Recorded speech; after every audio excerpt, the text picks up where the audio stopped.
Hello everybody, this is Grant, also known as the Collector 75. Welcome to another Transformers Robotmasters review. Now then, this is the RM-10 G1 Convoy, or G1 Optimus Prime if you will.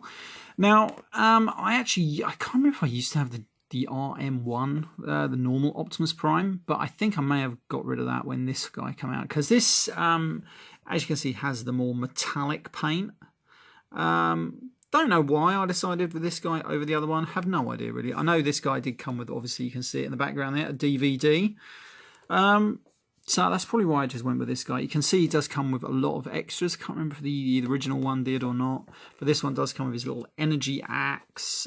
He's got another weird little blastery thing just hiding down there. He's got this little, he's actually got two of those little missile launchers and stuff. And of course we've got Optimus Prime in the middle there. Now this guy came out, I don't know if he's going to have a year on this, 2004. And this is kind of cool because he was about just under a deluxe size figure.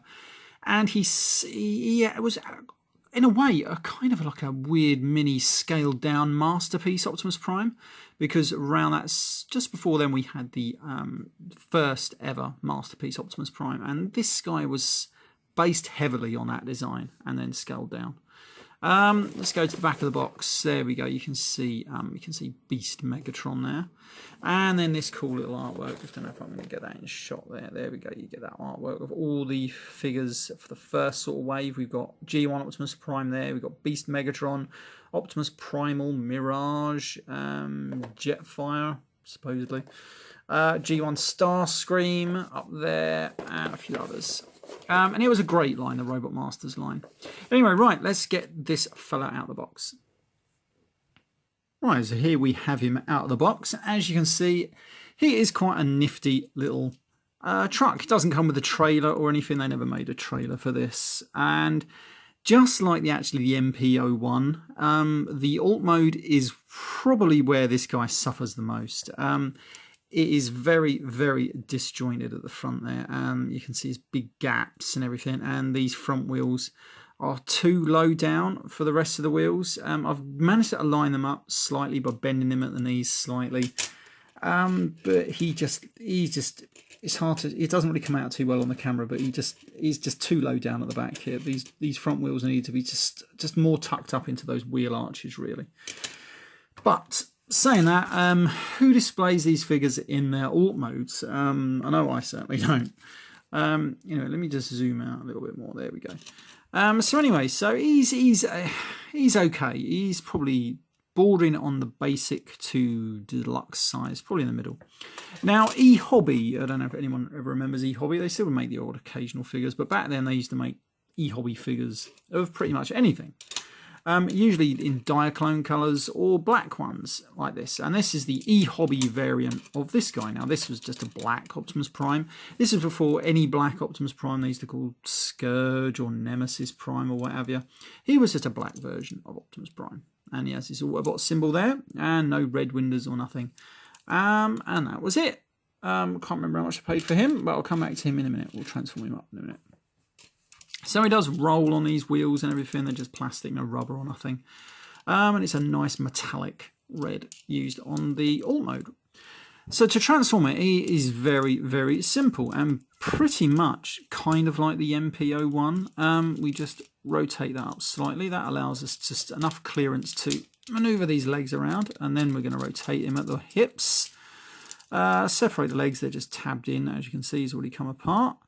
Then just rotate his hands out, even not his hands. And then you can see these bits are on springs and they just fall down into place, pretty much like the MP01. And again, you just pull them out, flip around his hands, like so. Then bring his arms forward, pretty much like the old G1. And then he's got a little knobbly bit on the back of his head there, and you just rotate that around. And that gives us our Optimus Prime. And then we just get him into a pose we're happy with. No ankle tilts, unfortunately. Weren't doing ankle tilts back then. But there he is. And he is pretty cool. For a little mini Optimus Prime, at the time, this was pretty much it. Now, to be honest, it's a really good figure. And they've made some really bad ones since then. So it shows just how good this was. And yeah. So anyway, right, so he does come with a few accessories. It does come with his little G1 blaster, which is pretty good actually, and pretty G1 reminiscent. You can stick that in his hand, and that looks pretty cool. Now it does come with 2 missile launchers, which he can hold in his hands and everything. You could do a lot with these guns. Never seen the point of it really. They didn't really interest me too much. You can just plug them in, and that will fire off somehow. Can't remember where the button is. Oh, there we go. Yeah. So usual malarkey with those. Now it does have his little energy mace. Now to get that on, you have to just pop out the hands. I'm not going to do it because I can't be bothered really. You just pop out the hands out of those little joints. See if I can get them out. If I can get it out, I'll do it. But yeah, you can get them out. There we go. And then you just pop that one in its place really. Like so. Yeah, there we go. So that's in there, and that gives him his little energy axe. Oh, that's all right actually. Ain't too bad. I like that. There we go. So that is Optimus Prime with his little energy axe. Right, so you're going to put him over there. Now let's come to this guy. This is the e-hobby version. So there we go. That's his alt mode. Nothing too much doing there. They didn't even give him the white strip down there, which is a bit weird, but there we go. Right, so we're just going to rotate that up slightly. Then bring those arms down. There was amazingly stiff joints on these. And we can rotate them there. Bring out the arms. Bring them round. And down. And around. And down. And then get that little knobbly bit. Turn his head round and love the black eyes in there. Right, so then that gives us our e-hobby version. Now you'll notice he doesn't have an Autobot symbol on this arm, whereas this one does. I don't think the RM-10 did. This one is more of a applied like transfer, and this one is proper embossed. I don't know if you're going to see that too well. That's going to come out. But this one is proper embossed on there, whereas this one's just been printed on. So that's probably why he doesn't have one, because the RM-10 was like a special edition thing.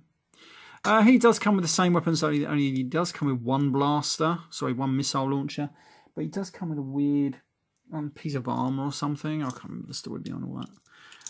But, you know, these guys do have a fair bit of articulation behind them, so you can get them to some dynamic poses and everything. You know, these are pretty good for the time.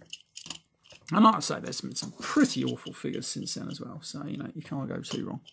Right, I'm going to put him over the back there. Right, let's do a few size comparisons. Now, if you've been following some of my videos, you'll notice that I bought a few knockoff figures lately. I bought this Hot Toys Soundwave to go with this line. Now, how does he scale up to Optimus Prime? Now, he is pretty cool. Now, he is just a fraction, I know I mean a fraction smaller, but that is pretty good because you want Optimus Prime to be just a little bit bigger than the bad guys, don't you? So there you go. You can see them squaring up to each other there. And, I mean, don't get me wrong, I'd have preferred it if it had been about just a bit bigger. But that is a good size for me. I like that. So there him is with the Hot Toys Soundwave. And who else have I got back here? Here's a fight we all love to see back in the day. What was it? Issue 205, wasn't it? Optimus Prime versus Galvatron. And this is the Galvatron, whatever his bloody name is. And he is a great size as well, and will fit great in my little Robotmasters collection. I just need a decent G1 Megatron now. There are a couple of choices out there, but it's hard finding the perfect one. Maybe if someone can suggest one, that would be great. Right, so there's Galvatron. He's a good size for my Robotmasters line. And now the last one, let's hope he stacks up. This is the, I can't remember what his name was, the Ultra Magnus or whatever his name is. And if you want my opinion, he is a little larger than I was looking for. I think he was based on, is it the Iron Factory or the DX9 or something? Why does that one stick out further than that one? That's a bit weird. So maybe the original would have been about maybe a slightly better size, because this is oversized, I believe. I'm not totally sure. I'm not really up on those, to be honest. But he's supposed to be bigger, isn't he? So I can live with that as well. There you go. So as you can see, these knockoff figures do fit quite nicely into this line. And that is where I'm going to use them. You just need some more insignias on him. Get around to doing that one day. Right, so this has been Graham at the Collector 75 with Robotmasters RM-10 Optimus Prime, or Convoy, if you will. And yes, I shall see you next time. Feel free to comment and give this video a big thumbs up if you liked it. And of course, if you want to support my channel, you can using the little coffee link below. And of course, you can follow me on Instagram, the Collector75. So, and I shall see you all next time. Bye for now.